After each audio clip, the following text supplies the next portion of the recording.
Everybody, welcome back to the Making It in Music podcast. I am your host, as always, Heather. Thank you so much for tuning in for yet another brilliant week of our podcast and video cast. I am beyond delighted to introduce my guest for this week. As you know, I really only bring on people who I really love the music of. And this man is someone who I have been following since about 2016. Um, I was brought up on, well, a lot of people were brought up on like the Beatles and the Rolling Stones and stuff. I was brought up on Ella Fitzgerald and the Rat Pack and James Brown and all those funky jazzers. So loving jazz music, there was only a kind of a small group of people I thought liked the same stuff as I did. And then suddenly this man waltzes his way into my life and opens me up to like all these other people, introducing me to Bark, introducing me to Ray Bingo. Ladies and gentlemen, the Mr. Boombastic of Ireland, Mr. Funkadelic, the all-round jazz head, winner of Best Guitarist 2018, loads of amazing tunes under his belt. This is Zaska. Hello, What? Zaska. How are Wow, what an intro. That's you? You incredible. deserve it. You deserve it. Thank you so much for having us here, Heather. You're a legend. Thank you so much for coming on. As I said, I've been a fan of your music for years, and it is brilliant to be able to take it apart with you and talk to you about it. I'm So, excited, yeah. yeah, before we dive in, for me, diving into your brain and finding all about yourself, we do a little bit of a game here, Making It Music, and it's just to kind of break everybody in, to kind of just relax everybody into an interview.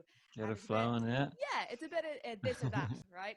So Okay. basically what I'm going to do is I'm going to give you 6 bands, 2 at a time, or like 6 artists, 2 at a time, and you pick between the 2. So Okay. I've done my research on yourself, and I think I've picked bands that would like obviously mean something to you. So first one obviously means a lot to you. Vulfpeck versus the Fearless Flyers. New stuff or old stuff?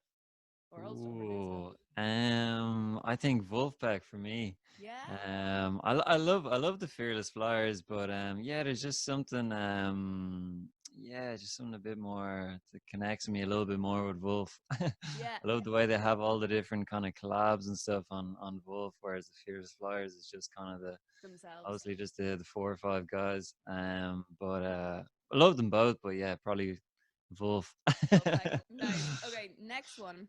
Sly and the Family Stone versus Steely Dan. And I know they're quite different. Woo! Yeah, I was hoping I get Yeah. that reaction.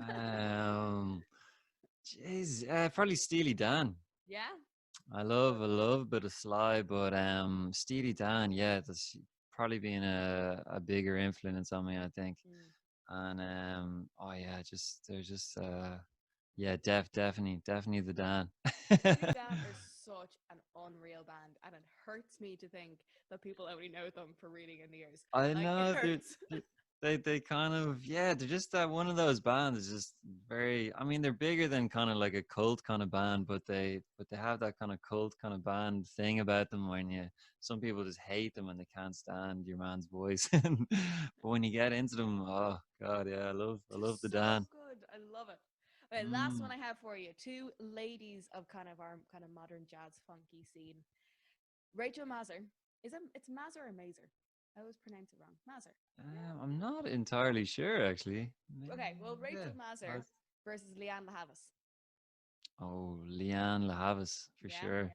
she's Yeah, just that guitar playing lady.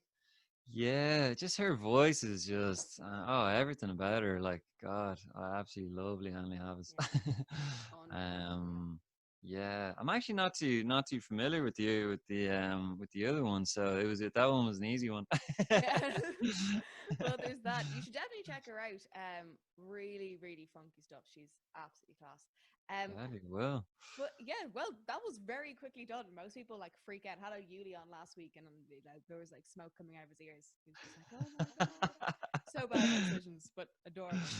But so Zaska, you obviously are very well known in the Irish music scene. You've worked with so many people. Like on the song that's coming up now, there's what over like 20. There's yeah The well Isolation Choir, the isolation choir. Yeah, there's 16 people on the track in total. Um, insane. Yeah, I know. I'm very lucky. I get to work with all these great artists, and a lot of them are just kind of like good friends of mine who just so happen to be unreal kind of talented artists. So Yeah. it's great.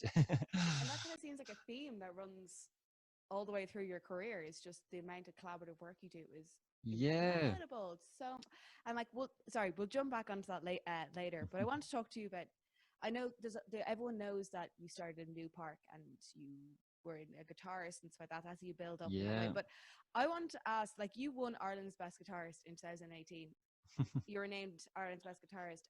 Where did guitar start for you? Like, when was the first time you picked up a guitar? When, like, you were like raised in Westport, but you're German born, Bavarian born? Yeah, so I was born in Bavaria in Germany, Yeah. and then I moved to Ireland when I was about a year old, and I moved to Bray in Wicklow. So Oh, I very actually nice. grew up kind of in Bray until I was about 12, and then I moved down to Westport, down the West Coast, and Excellent, lovely I place. was love Westport. My folks still live down there, and yeah, so I stayed there till I was like 18, and then came back up for New Park when I went and studied some jazz for my sins.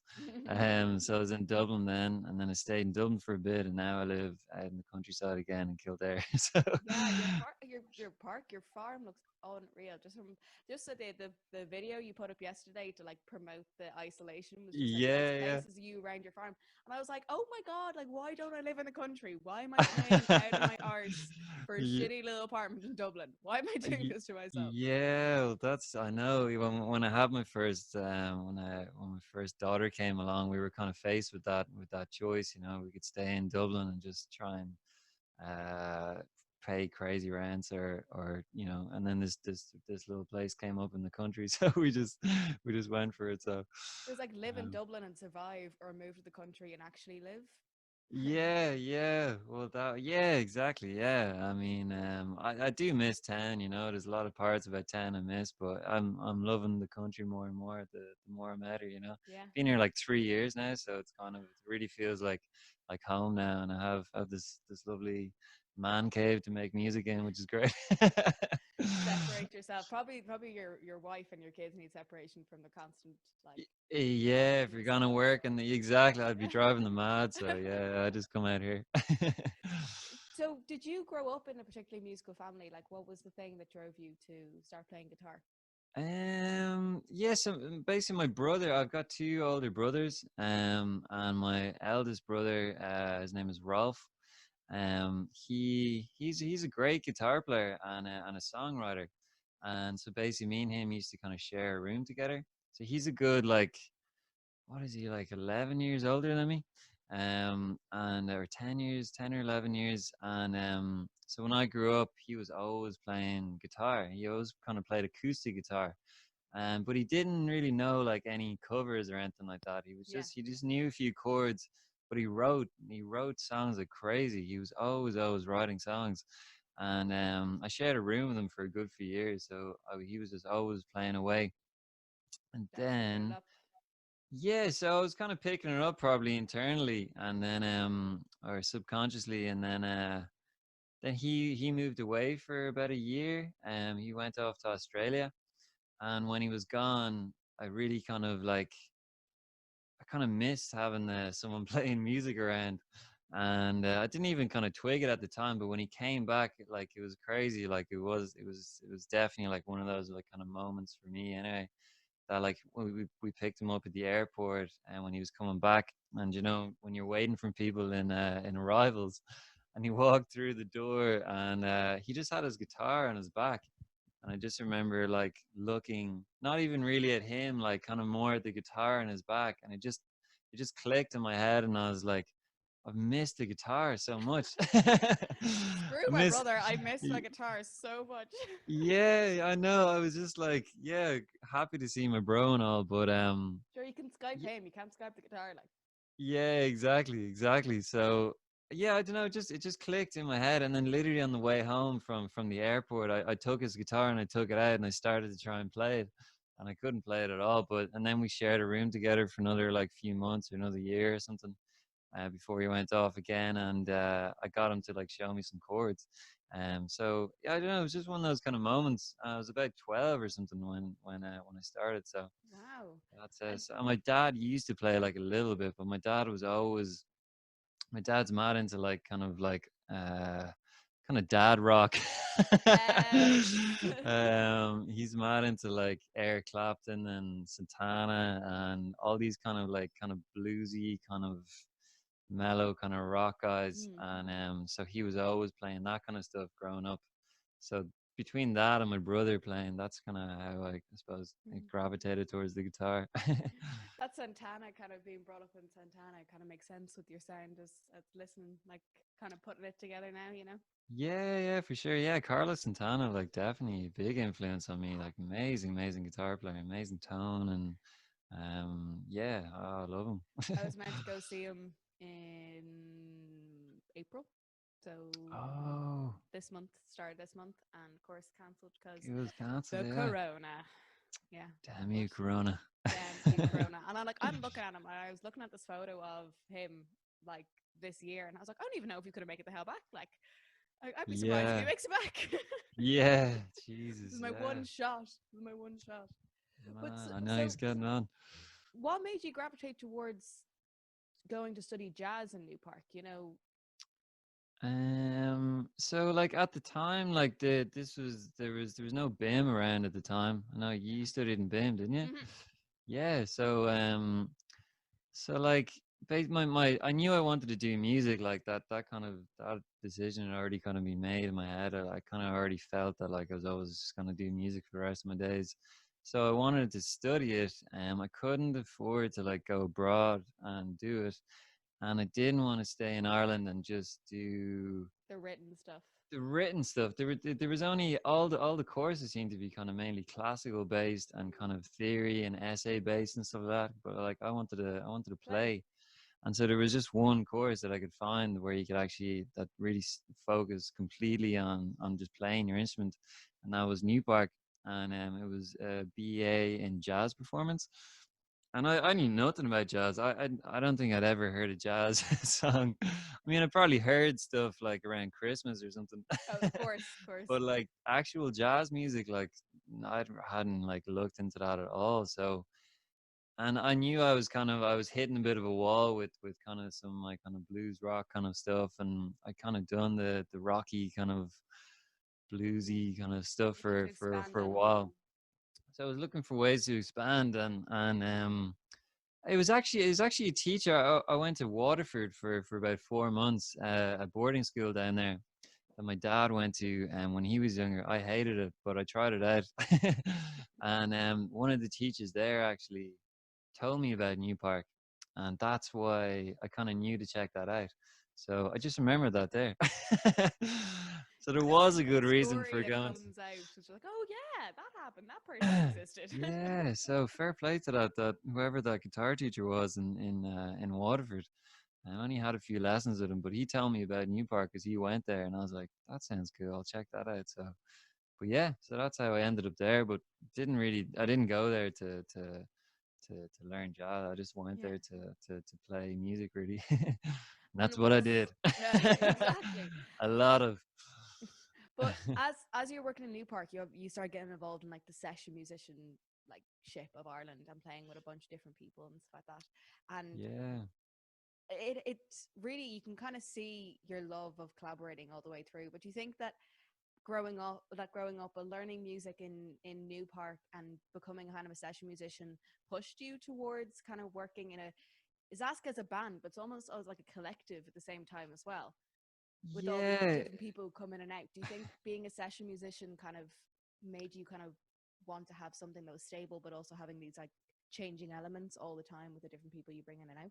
Yeah, well, yeah, I suppose from studying jazz, it made it all possible. Be like the whole, just because when you play with jazz musicians, like jazz players are generally they're in about 50 bands, and they're always it's like the drummer from this band and the bass player from this band, and it's like everyone just plays with each other in like multiple different kind of outfits, Mm. and that's just kind of how it is. And you have like one or two rehearsals, and then you do a gig, and everyone's just kind of everyone like writes out the music. That's how that kind of thing is possible, because everyone has charts and stuff. Yeah. And so I learned how to do that in New Park, write out all the music. And so I knew I wanted to put together kind of a big enough kind of band, and we started as a 6 piece, and then it became an 8 piece. Um, and just through the nature of the musicians that I was playing with, because everyone was kind of jazz musicians, busy kind of session musicians, when it came time to do gigs, it was like, "Are you around?" And then half the people would already have gigs. Yeah. And so I'd call on another group of like musicians to fill in, and it just ended up becoming this kind of revolving roster of just loads and loads of different musicians. And so to the point where every gig there was just new members every time. And so that's kind of how the collaboration kind of thing kind of started, because I was just so used to having tons of people in, just from the need to fill the space kind of Yeah. for live gigs. So we'd end up with like all these different singers and all these different saxophone players and a few different drummers. And then when it came time to do the album, I'd already played with so many people. So that's Kind kind of of the how pick of the litter at that point. yeah. I was lucky to have a good few people I could just call on, that, and so yeah, just being able to write the music and stuff made it kind of possible. Well, the most recent album you brought out, Takes a Village, it came out 2019, February 2019. Yeah, Yeah, yeah, and exactly, yeah. unreal album. Thank you. It's a really continuous journey. It's Mm, incredibly personal, yet like a personal to you as a person, but then it's inclusive. Like the minute you hear it, I think it's the lyrics are very personal, but then the groove of it really just draws anyone into it, which is really, great, really yeah, class. I yeah. have Thank you. before I ask any questions, because I think that half my questions will just be like just wiped off the board if this question doesn't go what I think it is. You Okay. have a lot of like home voice recordings in the album, yes? Are Yeah, they yeah, yeah. actual home voice recordings? Are they like like There's there's a mix. There's a mix of stuff. okay, that's all I So need to know. yeah. So some of it's, yeah, some of it was just kind of, yeah, like we just recorded at the time, and then there's a clip of like my wife giving birth. Yeah, that's the thing. That was amazing. That was I think my favorite thing about that clip was that it's just you in the background being like, oh my god, oh, oh my god, Yeah, oh my god, yeah, and the nurse being like, you've got yourself a baby, and like yeah, she's so loud, and it's just you and your wife being like, oh my yeah, god, it's yeah, exactly. Yeah, it's and it was but it's so incredible the moment. so sweet having putting that in the album. Like that's something so personal to you, but you shared it with all of us, and you've Mm, made a song out of it.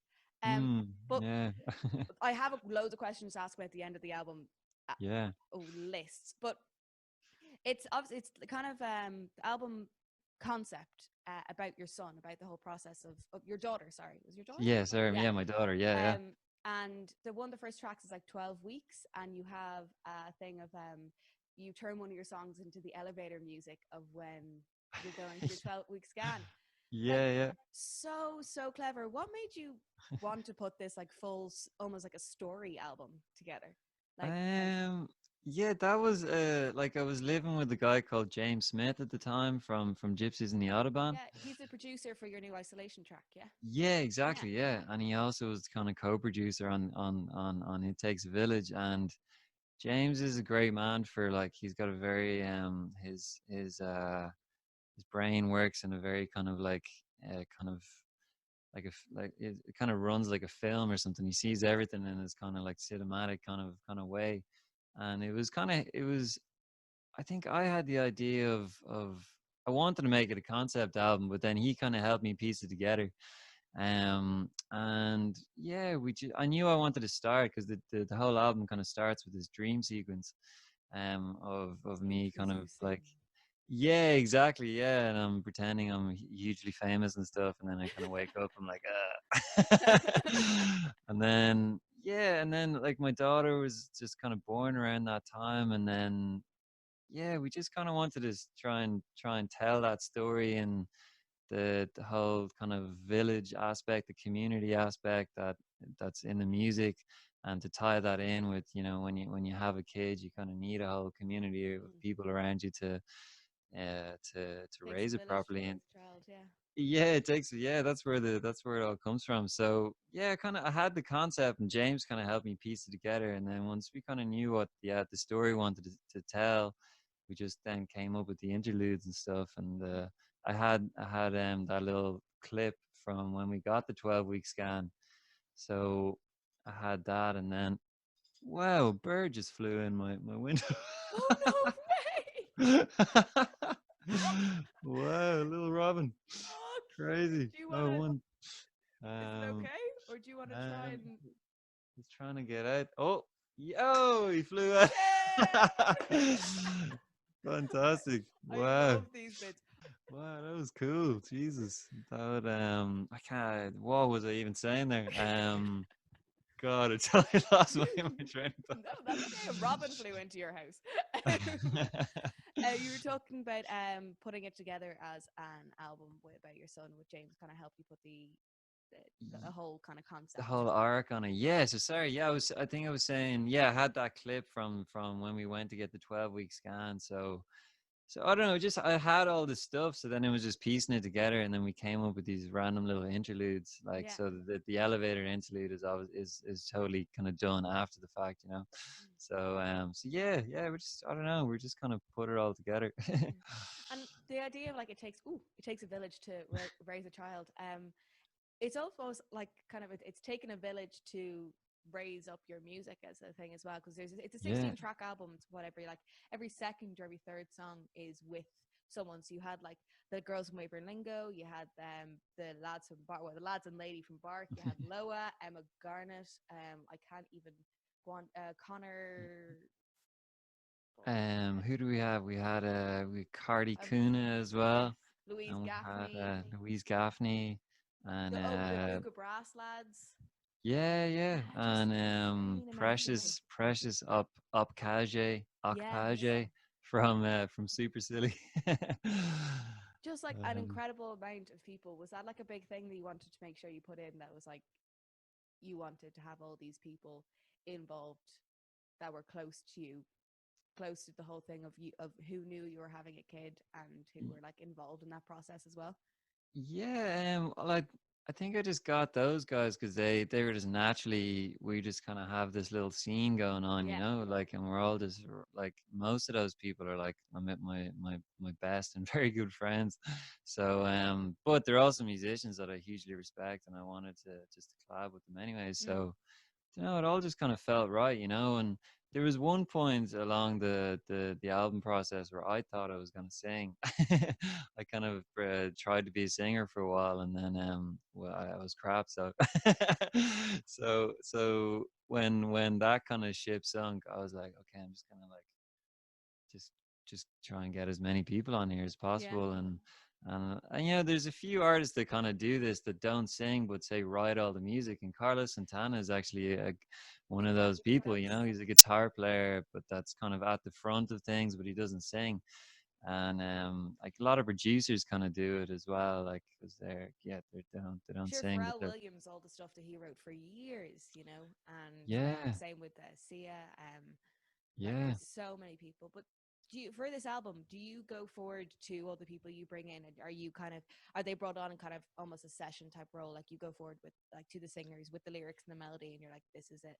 Yeah, Is that yeah. I cool? I like I do I know I collab a lot, but I'm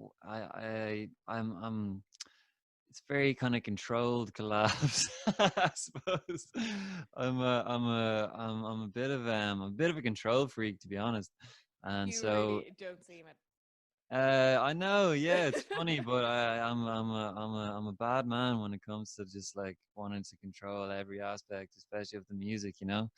And so yeah, so like for It Takes a Village, or for any collab I've done, really, like I've kind of written everything, you know, the Yeah. lyrics, the melody, the harmonies, the arrangements. And I kind of, like you said, kind of get them in as session musicians, and I Mm. pay everyone, and we kind of do a demo, and like I kind of, yeah, I mean they do add their own little flair, you know. That's kind of Yeah. what brings it to life, Yeah. is their own little flair, but it is kind of all kind of mapped out, you know. Yeah. But my plan, I'd love to actually do it a little bit more going forward, like kind of true collaboration. Just see what you come up with. Well, I guess Yeah, it's exactly, you hard know. when you kind of have one idea in your head as well, like what you want it to Yeah, sound like, and then they might yeah, come in and they've turned your they turn your funk song into a soul song. They put a big vocal on it when you want it yeah. to be like nice and punchy, you know? Yeah, exactly. I do always just tend to have a very solid idea of exactly what I want, you know. And by the time it comes to getting the artist to sing it, like, I mean, that tune's because Yeah. I've demoed it up, I've done all this work, and so by the time it comes to them recording it, like, I'm pretty exact with what I want. But yeah, I mean, it's something that I would like to try out more. Just, you know, sending people beats and stuff or grooves and just getting them to do and build songs up that way. But Yeah. that's, for the most part so far, it's been very like, do this. I must ask actually then that comes so it was take 156. It was so it was before Yeah, what is yeah, it? I can't remember which one was before, but okay, quote. Come on, one more time. We'll get it this time. And yeah, then it was like, we got it. It's like, it could be better. Let's go again. Is that yeah. an actual like take from yourself, like in the No, studio? no, that was just something that was redone to kind of to show. That was more to show like the internal kind of, I suppose, the perfectionist kind of coming out. Yeah, because it was That'd like be the. later on, it was like, that was it. It will never be it. Like, and it was like slamming and stuff like that. And I was like, either he put this in as like a thing of like, he actually, this is something that actually happened, and he's being brutally honest and being like, putting an album together can be head wrecking, and your ears nearly Yeah. fall out of your head, and you can barely think Mm. anymore. Or if it's just like a funny thing to show that like this is what happens during an album. But either way, it's just like so being like, this is the truth, and it Yeah. sucks sometimes. It does. I know. I've been through many of those moments. Like, I would never kind of like, I am pretty chill, like in person, and I would never kind of probably slam a door and go, it'll never be it. But it was kind of just a more, but I would do that in my head, like big time, you know, like, and I did do that with the album a lot. I definitely hit a lot of barriers with it and kind of went through a lot of ups and downs. So yeah, I was trying to kind of tell the emotional kind of side of it, but I probably wouldn't ever. I'm not like that in the studio, you know. You're Do your projecting, job. but you're not like crazy. I'm crazy. I'm crazy. I'm a bit crazy, but yeah, I try and control the craziness. You're not like James Brown, just like the pointy thing that he used to do. No, no, yeah, Oh, yeah. yeah, he's like $5 docked, $5 docked, That $5. It was is, ridiculous. man. Yeah, And no, it's he was proper crazy. well, the worst thing is like when you like I used to watch those performances when I was a kid, and I'd be like, oh, he's so cool, like pointing at all his band members, and I look back at him now, I'm like, oh my god, you're such an asshole. Like, just Jesus. knowing what he's doing when he points at his band members, just being like slashing your pay It's for each one. It's like, imagine, oh my god, like, jeez, imagine those getting the poor point, like. people, like. And you'd be like up to 90 the whole time. It's just like, and you'd probably make loads of mistakes because you're so afraid of making mistakes. Like, Exactly. I mean, it puts you. Oh god, yeah. What a bad man. What a great artist, but what a bad man. oh, that's so that's the whole thing. You have to separate. You're like, I love your tunes, but Jesus, prick.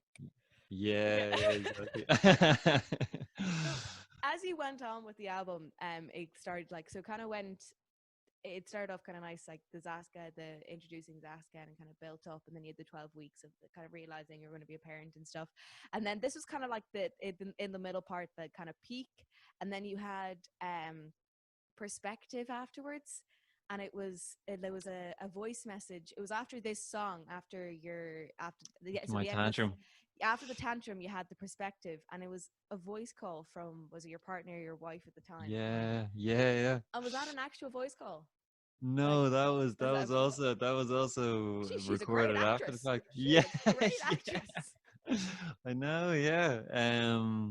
Yeah, no, that was actually, she actually, yeah, she did that in one take. Actually, it was great. She was very natural with it, and when you put it through that kind of phone filter, Yeah. it really does make it sound like like a phone call. And but yeah, that was just something to kind of, yeah, I suppose, just express the support that kind of she gave me through the whole thing, and Yeah. just yeah, just relax a bit and to kind of to see the bigger picture, you know. No, I um, loved it. And like it carrying on into that as like just you growing as a person. Then you have, what was it? The chase me, elude me, design me. No one knows where to find me and stuff like that. Like it was just this. The whole album just has this arc of like not understanding who you are, getting frustrated, getting everything put into perspective for you with your mm, family, and yeah, then kind of ties up really nicely at the end. yeah. I think the song for me that is like kind of the thing that changes it up is when It's Ridiculous comes in, Mm. and then it's suddenly just like, and we're back Um, to the funk, like. I know, yeah. Like it is like there is a lot of different elements in the album, and it was like like there's a lot of stylistic kind of like different stuff going on. So the interludes and those kind of things kind of I think kind of tie it together a bit, because if those tunes just ran straight into one another, it'd be like whoa. It's such um a great little idea. Those 30 seconds just like tie it all together. Just add that y- little story in between. Just yeah, brilliant. exactly, yeah, that's that I think it does definitely help to kind of tell the full arc of it, because yeah, there is a lot kind of stylistically musically going on, you know, Mm. so I think yeah, it helped. So, out of all the songs from the album, what would be your like top three? Do you think your Ooh, personal favorites? Jesus. Wow. I really love the tune No Easy Way Out. That Um, song, which that's so good. yeah, there was probably one that I wanted to kind of promote a bit more, but it kind of came after the kind of towards the end of the kind of album cycle, and I thought we might do a video for it and stuff like Mm, that, but that's probably my favorite one on the album. I think Precious's voice on that track is just beautiful. it's just so buttery, and I love yeah, I really love It's Ridiculous. I think, and Louise's vocal on that is Mm. just incredible. She has this lovely kind of light, airy vocal, and these big like heavy kind of rhythm section stuff going on behind her. And another, I really love there's a little interlude on there called Doubt. Yes, Um, and it has the It's Ridiculous like coming into it and stuff like that. Like it's yeah, ah exactly. Yeah, brilliant. kind of that, because yeah, Doubt was actually originally an outro of It's Ridiculous, and Oh, so we split it cool. up, and it kind of comes earlier on the album. And I like doing that kind of stuff as well, kind of rehashing kind of songs in one part of the album, and you hear it later, and you're like, oh, that's that Like tune from, you know. it's like in It's a kind of classical like symphony. You always have that motif that's like continues down. It's the motif, like maybe the bar of the motif is like sprinkled through the first maybe two or first one or yeah. two movements, and then it's the main theme in the third movement, just something like that. Absolutely, yeah, you're dead right. Yeah, I would have Yeah, studied that stuff pretty heavily, like in Leaving Cert, yeah. the whole motivic development kind of thing. And I just love, like, my biggest influence probably around that time was probably Kendrick Lamar and Ooh, his nice. to Pimp a Butterfly album. And that album is just like, in terms of telling a story of like an arc and motifs, and it's just he's just the master. So I was just trying to, yeah, I was taking little leaves out of his book, Mm. but but yeah, that track, I love that little interlude. Just that, it's just so filthy, and Tommy Really Gray is. playing the drums over it in this big drum solo, and yeah, so they're probably my top three that I picked now. Yeah, They're awesome. I love Cannot Will Not. That's probably one of my favorites. yeah, that's a Love lovely that one. tune. Yeah, Love that yeah, tune. it's nice and Really summery. is. Yeah, and it's just Mm. I like how the lyrics are. It's very much kind of like accepting the cycle of life, you know, and being like, Yeah, yeah, look, it's happened, and this has happened, and it sucks, but I won't forget you. And it's yeah. yeah, I love it. Really, Uh, just it's a really well written song, especially because I love the fact that all your lyrics are available online. Because normally I'm sitting down here like listening and trying like writing out the lyrics and listening and trying to. writing out the lyrics. So it's Okay, trying to like yeah, differentiate. So like, oh my god, so lucky this time, so lucky. Oh man, shout out Adele McAleer, the lady who I work with, She is who wonderful. She's great. Yeah. Yeah, she's such a legend, and I need to start giving her more shout outs because she's just sorting my entire life out. So all that kind of online stuff, like you said, like the lyrics are all up there, and Oh, just yeah. I think within anything like online that five I'm hours, doing. within like 5 hours of me contacting you, she was on to me, being like, "Hi, I'm Adele," and I was Yeah, like, yeah, and "Okay, here's all the awesome, info. And yeah." yeah, no, she's great. Yeah, she's fantastic. Adele McAleer, what a ledge. Adele McAleer. She's over in Toronto as well, so it's a lot of Yeah, from yeah, afar work. she's in Quebec in Montreal. Or Montreal and Quebec. I don't know which is in which, but she's over in Canada anyway. And yeah. So we've been working together for over kind of 2 years now, and she's anything that I'm doing, she's at the forefront of kind of making it happen, and takes care of a lot of that digital kind of PR kind of stuff, like. So it's great, and it's a blessing to have her. So was the big Vulfpeck movement, was that her idea or yours then? um That was, I think that was my idea, but she again was just like instrumental in putting it all together. And um, yeah, For I those who think, don't know what happened between you and Vulfpeck, right? This is one of my favorite stories ever. Please just dive into it. Like, yeah. what we all need to do. So the story isn't over yet, but where we are at the moment. But well, so basically, yeah, I supported a man called Corey Wong, who is in Wolfpack about. I mean, I supported him twice, but the first time was February 2019, just after my album came out, Hmm. and after I supported him, I was just super influenced by him, and I listened to a podcast of his, and he talked about this campaign he set up to get this very famous saxophone player called Dave Koz on one of his tracks, and so I was like, that's a class idea. He made loads of funny videos, and he put together this whole thing, and it worked. And he got Dave Koz is like the king of like what do you call it, like not elevator music, but smooth jazz, like He's like a like cooler really Kenny G. cheesy. He's like Kenny G. Yeah, he's like the king of like soprano saxophone, cheesy smooth jazz. And Corey Wong's is well into that kind of stuff. So yeah, so I just was like, oh man, that's a great idea. And so I put together my own 28-day campaign. um to my goal was to like get Vulfpeck to feature me on one of their tracks. And I had like the statement was that, like, I was gonna fly over to America, and we were gonna like collab together. So I put together 28 different videos, and 28 different reasons of why we should collab together. And so it was a crazy crazy month. And at the end of it, one of the members reached out to me and just said he was loving the videos, and that the next time they were going to be in Ireland, we'd play together and just kind of take it from there.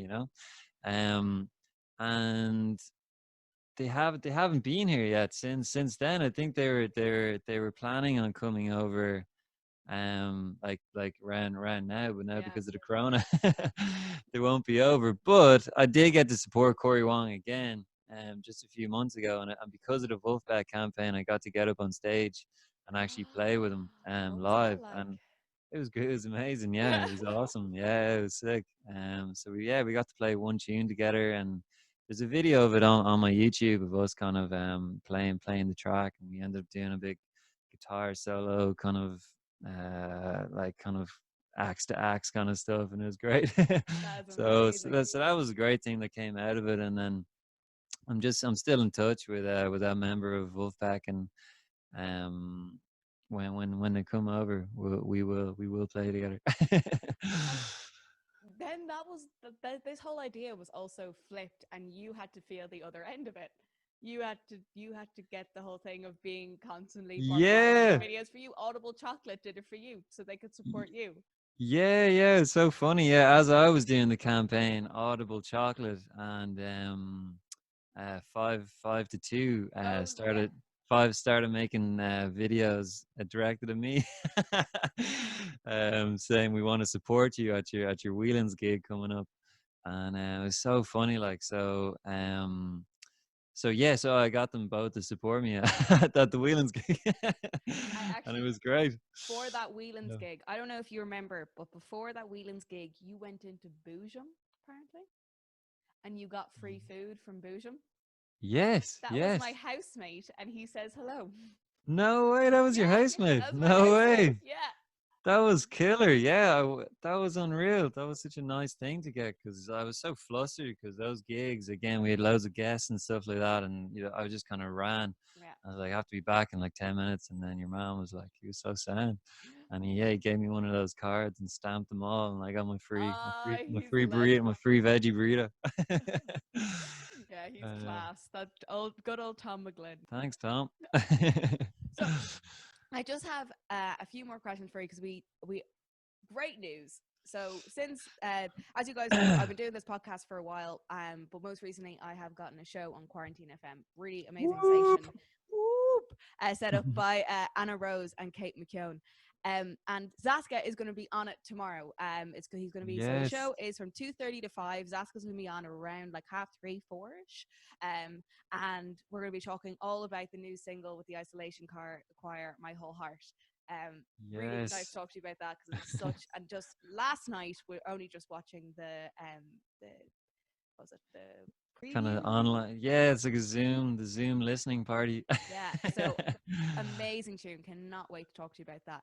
But before we end this interview, I just have just a few more questions for you. Yeah. As we've been talking loads in this interview, you are a huge collaborator and you love bringing other people in and working with different people. Okay, so if if you were about to do a gig tomorrow in the Aviva Stadium, right, and it was going to be Mm. sold out, and you could pick your band out of anyone, living or dead, it would be. Ooh, wow. Anyone living or dead? Mm-hmm. Okay, right. Start off with the rhythm section. So, drums. Who would I have on drums? I would have probably Purdy. What's his name? Why can't I think of his name? Purdy, the Purdy Shuffle Man. Oh yes, That's strange. Why am I blanking on his name? Bernard. No, not Bernard. Yeah, Bernard. Yeah, Bernard Bernard. Purdy. Yeah, Bernard Purdy, of course. Jesus. The man. Jared Yes. was pretty close. Jared Purdy, yeah. I just kind of know him as Purdy. Yeah, let's get him on drums. Bass, Pino Palladino. That'll be amazing. Keys. I'd probably get the dude from Hiatus Cody. I am also blanking on his name, but he is my man crush. Keys player from Hiatus Cody. Vocals, D'Angelo. Yes. Definitely D'Angelo. Leanne Leavis, definitely. Um, Daniel Caesar. I'd probably get Jacob Collier as well on Just some those keys. the harmony life. Just get him Yeah, yeah, sorting out the yeah. BVs. Sorting out the B. Yeah. Jacob Collier on BVs. Uh, who else? Your fellow axist. Um, Another axe player. Probably get Corey Wong. He's just such a great guitar player. Hugely, or him or Isaiah Sharkey, which is the guy who plays with D'Angelo. Mm. He is incredible as well. Sax, who would you get Kenny G for the crack? I would. I definitely would. Like, I probably would like See that just man dancing a Kenny. saxophone, like Yeah, yeah, he's yeah. something to behold when he plays. He is. He is. Could I have Stevie Wonder on there somewhere as well? I don't know. Why not? Why not? Bring Louis Armstrong in for the trumpet if you want to. Like, Louis Armstrong on trumpet. Wow, that'd be killer. God, there's just so many people, isn't there? that's Like, the thing. It's a head melting um, question, but since you've actually answered it fairly quickly, it takes me about like an hour, and I'm like sitting there being like, it feels like I'm doing like calculus in my head when I'm trying to figure out who I want, especially when it comes to like the BVs, because I'm like I love a good vocal harmony and trying to think of like what singer's vocals will blend well with each other and stuff like that. yeah, yeah, absolutely. I'd probably have Frank Ocean there as well to Yes. just to be moody on stage and just to kind of like maybe throw a tantrum or something. It's just to walk off stage actually. Just be like, I'll see you later, guys. Yeah, bye. And then I'm out of here. Kendrick coming ripping some verses. That'd be unreal. That'd be unreal. That'd be class. That's a pretty sweet band. You know, Yeah, that would and be like great. the vast majority of those still alive as well. So you They never are, know. yeah, it's true, Another yeah. campaign for the Zaska's Dream Band. Yeah. God, no more. That was a lot of work. You've got kids and a farm now. No, thank you. Yeah. So before we wrap everything up, what are your plans for the next little while? Like you had a load of festivals and stuff lined up, and they're all gone. Yeah, I know. Yeah, I mean, we had a lot of gigs coming up, and was planning to kind of do a little tour, and like I was gonna do another funded campaign to get another album together, and then the thing happened, and it just didn't really seem like the time to be asking people for lots of money. Mm. Um, so we have to rethink the plan. This is the plan right now. Is just Mm-hmm. getting this track out. This has been a huge project, and it's kind of hard to plan at the moment with all. But I mean, I want to start writing again after this track is kind of out now, and I want to get another album together. That might be split up into one or two different EPs first or something like that.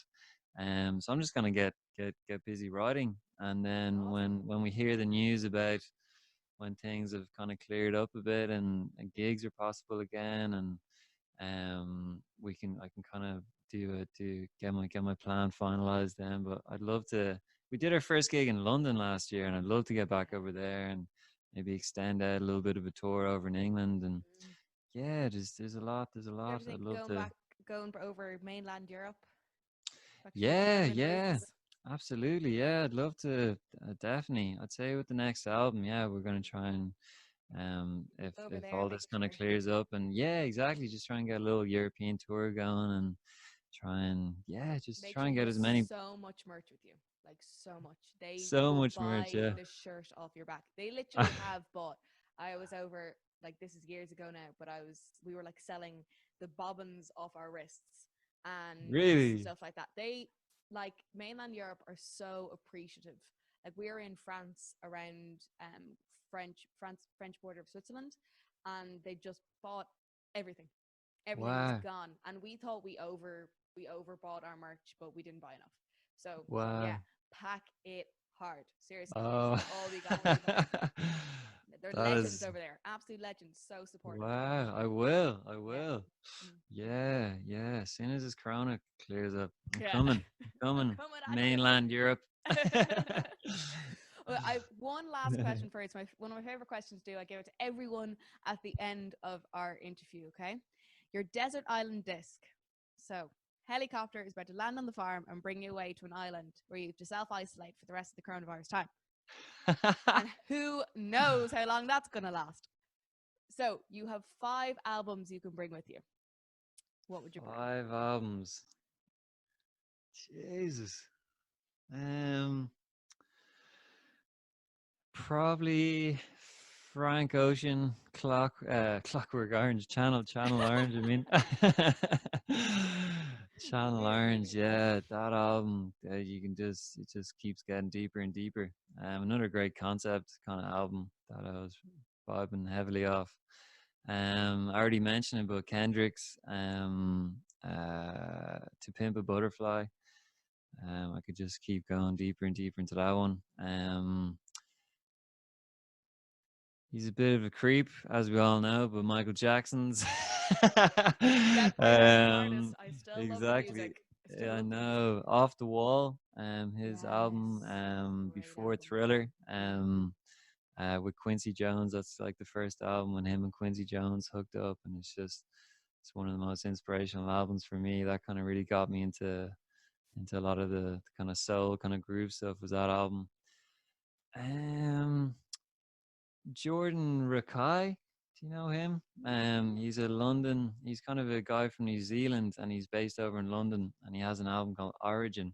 It's pretty new. It's only out in the last year or two, and it's a beautiful, beautiful album. I had to take that, and probably Daniel Caesar's album. What's it called? Freudian. Ooh, Yeah, very nice. That's that's a a very beautiful nice album. mix. Yeah, so yeah, they're the five I'd go for. There's tons more I could bring with me, but Oh yeah, and your the answer changes every 5 minutes. exactly, yeah, I know. Ask me, yeah, exactly. Well, Zaska, Max Zaska, thank you so much for coming on the show. I Thanks for have been having us. dying to talk to you for ages, and I love doing these interviews because it gives me a chance to ask you all the questions I've always wanted to, but without like running up to you at a gig and like pinning you to a corner. So thank you so much for coming on. Everybody, please go check out It Takes a Village. It's such an unreal album. It is a story within itself. It's an album you sit down and listen to and just experience as a whole. You can find it on Bandcamp. Make sure during this Corona time, Bandcamp is doing a really awesome thing where they're giving some days they're giving 100% of the proceeds to the artists. And Yeah, so yeah. check out for Thank you, days like Bandcamp. those. Yeah. Thank you, Bandcamp.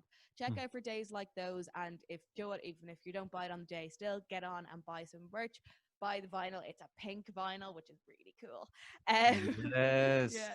So thank you so much. We are going to be having another interview tomorrow on the Garden Gigs Quarantine FM show. So make sure you check that out. I've been Heather.